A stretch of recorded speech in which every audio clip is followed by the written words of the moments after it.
मेरी जो last unboxing video थी लैपटॉप की मेरे कंपनी के, तो उसमें उसके कमेंट सेक्शन जब मैं पढ़ता था तो मुझको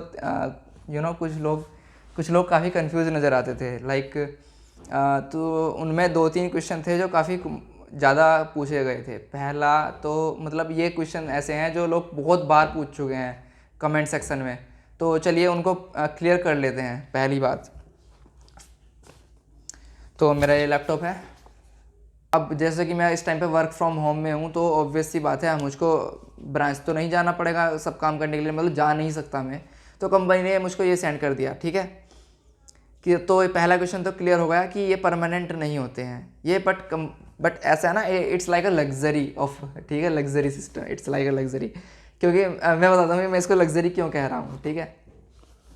पहला तो ये हो गया कि ये परमानेंट नहीं होते, कंपनी देती है। दूसरा बहुत लोगों ने इस पर पूछा कि ये इसका मॉडल क्या होता है और ये इसका प्राइस रेंज क्या होती है। देखो मॉडल तो चेंज होते रहते हैं, कुछ को लेनोवो के मिलते हैं, कुछ को एचपी के मिल जाते हैं, कुछ को किसी और के मिलते होंगे। बट एक चीज़ कॉमन होती है कि ये बहुत हाईली कॉन्फ़िगर्ड लैपटॉप होते हैं।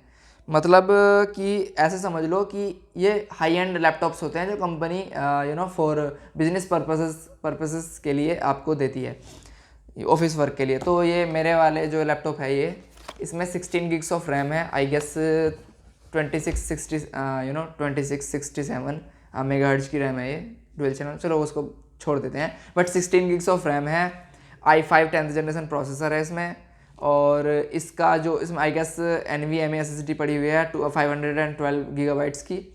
और इसकी बैटरी लाइफ बहुत अच्छी है यार, 6 to 7 आवर्स आराम से निकाल लेती है, और आराम से एकदम चार्ज भी हो जाता है, और लाइट वेट है यार। It's like a luxury, that's why I am calling it a luxury laptop. Like कुछ चीज़ें ऐसी होती हैं जो आपको कुछ चीज़ें ऐसी होती हैं जो आपको देखने से पता नहीं लगती, आपको फील करना होता है। लाइक इसका कीबोर्ड क्लिकीनेस, और इसका ट्रैक पैड, और इसका ये पूरी बॉडी। लाइक मैं अगर अपने लैपटॉप को डेस्क पे रख के और उस पर कुछ की टाइप करूँ ना, तो वो फ्लेक्स करने लगता है। उसका इतनी हार्ड बॉडी नहीं है, इतनी रिजिड नहीं है, लेकिन ये फ्लेक्स बिल्कुल नहीं करता।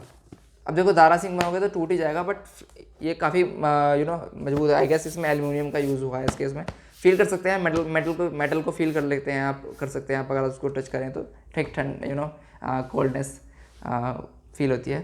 तो ये दो चीज़ तो क्लियर हो गई। पहला ये परमानेंट नहीं होते, दूसरा ये बहुत हाईली कॉन्फ़िगर्ड होते हैं, और ये अपने टाइम पर लगभग 1 लाख या उसके आसपास की रेंज के ही होते हैं। 2 हो गए, और तीसरा होता है कि इस पे अगर ये पर्सनल नहीं है तो इस पर किस हद तक आप अपना पर्सनल काम कर सकते हो।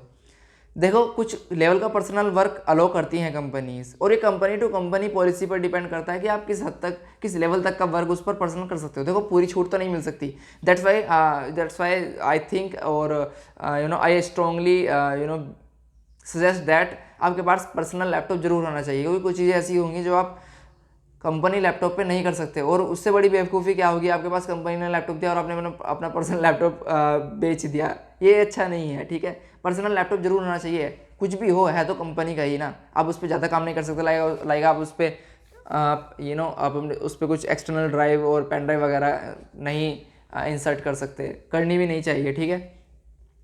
और आप उस पर सोशल मीडिया साइट्स भी नहीं चला सकते। लेकिन हाँ, यूट्यूब चलता है, और मैंने जहाँ तक देखा है 90% वेबसाइट्स आराम से चल जाती हैं। कुछ एक्सट्रीम केसेस ही देखे हैं जिसमें इसका जो फायरवॉल होता है वो ब्लॉक कर देता है, कहता है कि ये URL हम ओपन नहीं कर सकते।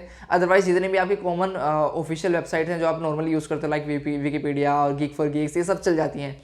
यूट्यूब चल जाती है, और क्या लो यार ठीक है, आप एंटरटेनमेंट यूट्यूब पे ही करते होंगे, ठीक है। तो इतना काम इसमें हो जाता है, ठीक है।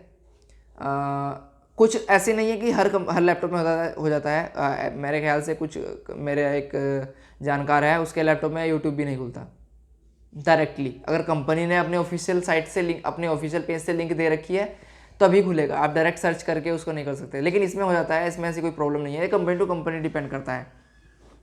तो ये 3 क्वेश्चन हो चुके हैं। पहला कि ये आपको पर्सनल नहीं होता, दूसरा कि ये काफ़ी हाईली कॉन्फ़िगर्ड होता है, और तीसरा कि आप इसमें, ये कंपनी टू कंपनी पॉलिसी पर डिपेंड करता है कि आप इसमें किस हद तक पर्सनल लेवल यूज अपना पर्सनल काम कर सकते हैं। और फोर्थ और लास्ट है इसमें, जो मुझसे पूछा गया था कि क्या ये नया है या पुराना है। अब देखो आपको मैं थोड़ा समझाता हूँ कि कंपनी की एक साइकिल होती है कि वे 2 साल बाद या 3 साल बाद अपने लैपटॉप्स को रिप्लेस कर देते हैं, रिसाइकल कर देते हैं और नए लैपटॉप नए बैच मंगाते रहते हैं।